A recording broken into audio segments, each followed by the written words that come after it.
Happy Father's Day. This is Father's Day Sunday. I'm recording this, but it won't be Sunday when I upload it, more likely. This is a spreader box mounted on a Farmall Super A.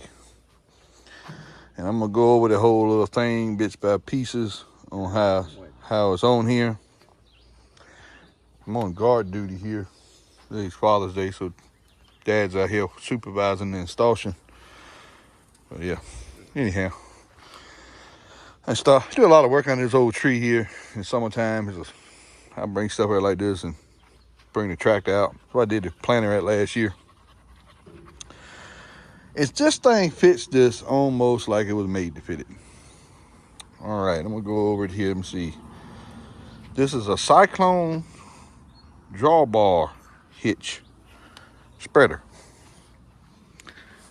This is the cable one. There was two different ones. There's one with a cable and there's one with an electric motor on it. This is the one with the drawbar, with the cable on it.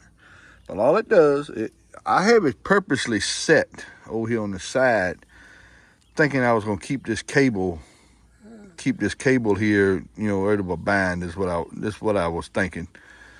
When I put it over here like that, the cable won't be in a bind. But anyway, I can probably center it up, but it ain't far off center. But it'll fit any tractor with a drawbar on it. You put one bolt through it. I think that's a 3/4 inch bolt. Put one bolt through it, lock nut, flat washer, and it's not going nowhere. I can put this on. This Super A has a 3-point hitch. Now, what I mean by this thing is almost like it was meant to fit it. These 3-point hitch brackets have 3 holes in this plate. Well, the 3-point hitch is in the middle hole. So I just took, I believe it's a 1/2 inch bolt, and ran it through the little leg and put the bolt in it. Because this slides. This will slide here. This piece here will slide. These are supports because this will flip over. Now, if you got a solid drawbar, you ain't gonna have that problem. But I probably would still use these regardless. I would still use these support bars, even if you didn't have this kind of drawbar. It'll fit on this kind of drawbar. It'll fit on the mounted drawbars that goes under the tractor. And I think it'll fit the 1-point fast hitch also. This should bolt right on here, just like that. And that'll be on your 1-point fast hitch. And you run the little cable over to it. It should fit the exact same way. I don't see no reason why I can't bolt that to my 1-point fast hitch. Because that's your trailer hit drawbar, whatever you want to call it, for the fast hitch. But it should fit on that also. Now, on the PTO coupling, the only downfall of this Cyclone spreader company, they ain't been in business since I think the 80s. But the only part that's gonna ever probably go bad would be this cable. It's an easy solution. This cable, you can put your 12-volt blower motor on here, because some of them came with forward 12-volt blower motors. But as long as this cable's working, we're gonna use it. I put a wing nut on this cable, on this bolt, so I can take my little adjustment wrench that stays on the tractor all the time and screw that wing nut bolt off with my hand. It don't have no grease fittings on it at all. Ain't no grease fittings on it. I just sprayed some WD-40 oil in there. It ain't no grease fittings on it. But it just slides up here and you just put the bolt in it. This is perfectly round. The bolt is what's grabbing. But you turn that easy with your hand, and it's not no pressure on it. But this should fit on a 1-point hitch one. These are not hard to find. I knew another one was that had a 1-point fast hitch prong on it, but the guy wanted a lot of money for it. So I found this one for $50. I told the wife, I sent her the link to it. I said, go see if you can grab that. And she got it here. My concern was the cable working. She said everything was turning before she put it in the truck. So I said, yeah, bring it on. That was my only concern, the cable not working, being broke. But these just holds it up. These just holds it up to keep it flipped over. If you got a solid drawbar, you probably might not need. You probably won't need them, but I'll still use them. It only takes a minute to hook them up. Oh my! All right, if you don't have a 3-point hitch, here you got a bolt hole on each fender here. You can probably just hook that leg. That's what I was looking at. You can probably just hook that leg into that bolt hole. The 140 had that same bolt hole too. Now on the 140, I probably, if I use this on the 140 and bolt it to my fast hitch piece, I probably won't use them legs. I probably won't use them. But on this configuration, I got to use it. But what I'm going let me make sure I ain't missed nothing here before I explain what I'm gonna do with it. I'm gonna attempt to do with it. This might be another failed attempt at something. Who knows? That hooks into that side. You got a bolt hole on this side of the fender too. Like I said, you can hook it in here. I got that on there because I got that 3-point hitch plate. All right, this is your rate, and I got to tilt it down a little bit so I can do the video, and I'm gonna tilt it back up in a minute. This is your rate selector. You see, that's a 2. I don't have a chart for it.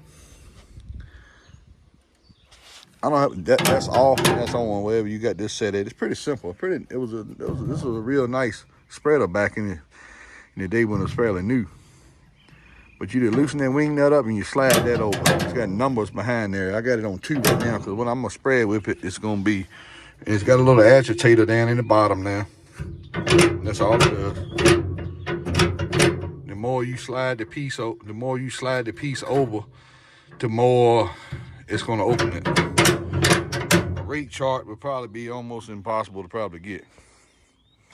But what I'm gonna do with it is fine just to guess it. I got this thing for 3 purposes. Purpose number 1 is pesticides. The last couple of years, I've been putting this stuff here down by hand. My main thing I'm after is them little, what do you call them, corn worms, caterpillars basically is all they are, it's a caterpillar. Hoping to get something, knock them down a little bit. This stuff here is pelletized, but it's real small. It's real small and fine, almost like a dirt. But I'm gonna put down some of that.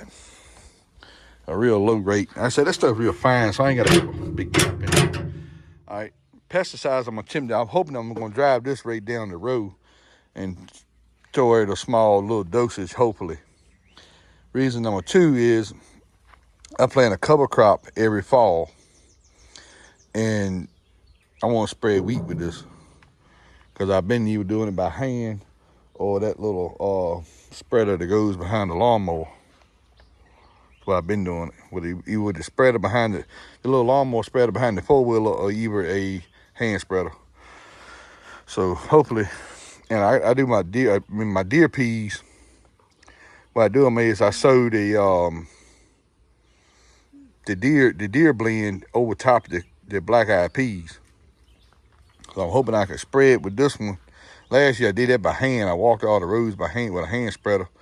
This year I hopefully I can drive this down the road and take the 140 and cultivate it in. Last year I walked the roads with a hand spreader and then took the 140 and cultivated it in. Cut it with a little bit of labor there. But anyway, and if I need to spread any 1010 anywhere that's kind of poor fertilizer, or 13, that's general purpose fertilizer, I'll spread some fertilizer with this also. But I think this one's gonna work out better than a 3-point hitch.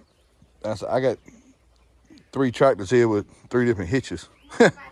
So, because the M's got a category 2 hitch. It's got a big heavy duty hitch on it. That's a category 2, 3-point hitch. So I got 3 tractors here that I want to use. You can get video of that's got 3 different hitches. So this here will fit them all, this drawbar one. You can weld a 1-point prong to it. I know someone that did that. They welded a prong to it. And I could have purchased that one, but I said, well, this one here be more versatile. And I don't watch the dog go here from the food over here. But I'm gonna crank it up, and pick it up and down. I think I already got the PTO engaged.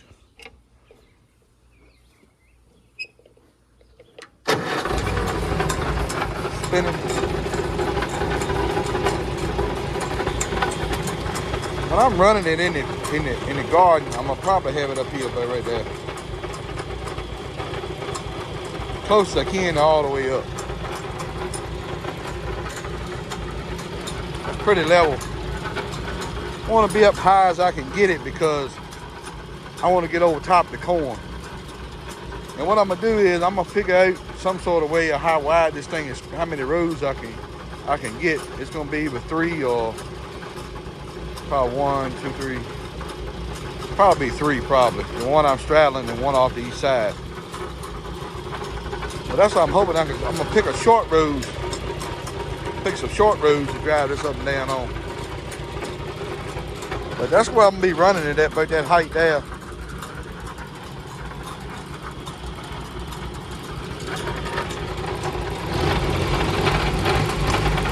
About as fast as she gonna spin.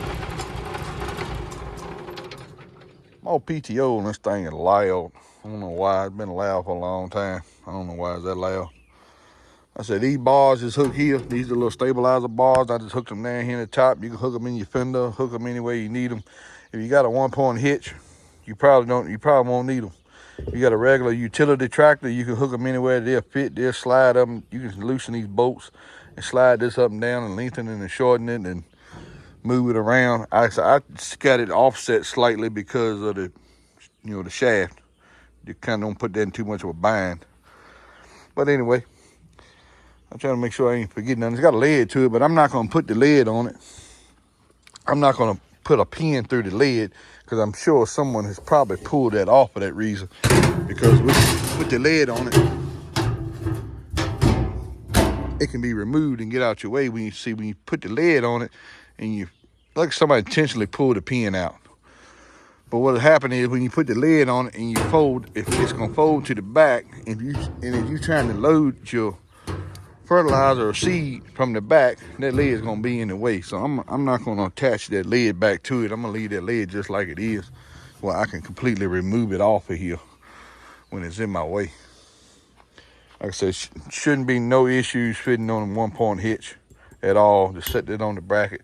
And you can find these, they're still out there. I've seen quite a few of them. Most of them a little bit on the expensive side, if you ask me. Picked this one up for $50. A flow rate chart, I don't know if you get one of them.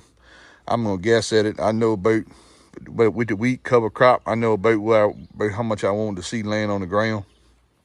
When I do it, we'll start out small, and if you don't think it's enough, we'll bump it up.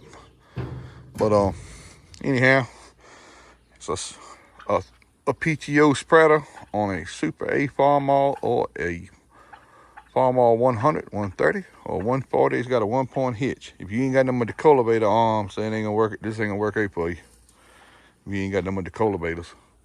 But if you got a 3-point hitch or a 1-point hitch, that would definitely work. It'll be a great option because it'll fit multiple tractors. Anyway, thanks for watching. Happy Father's Day.